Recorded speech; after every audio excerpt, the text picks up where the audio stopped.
रात असलम भाई ने अचानक फ़ोन किया और कहा कि जल्दी घर आएं, आपके लिए एक सरप्राइज़ है। मैं उनके घर पहुंचा तो उन्होंने मिलने के बाद इशारा किया खुड्डे की तरफ, जहां हमारी वो ब्रीड मौजूद थी जिसके ऊपर हम डेस्परेटली काम करना चाहते हैं। हम आगे बढ़े और लाइट लगाकर जब खुड्डे के अंदर झांका तो वो सरप्राइज़ था पहला अंडा, जो हमारी यूनिक ब्रीड का था जिस पर हम डेस्परेटली काम करना चाहते हैं। हमारी यूनिक ब्रीड में एक अदद गोल्डन बफ मुर्गा और एक असील नेकेड नेक मुर्गी है। हम इस रेयर और डिफरेंट काइंड की ब्रीड पर काम करके ये एक्सपेरिमेंट करना चाहते हैं कि इनसे किस किस्म के चिक्स निकलते हैं।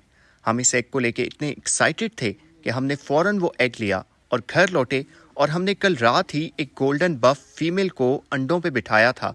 हमने ये अंडा भी उसके नीचे रख दिया ताकि 21 दिन बाद हम ये जान पाएं कि हम किस किस्म की ब्रीड पर काम कर रहे हैं।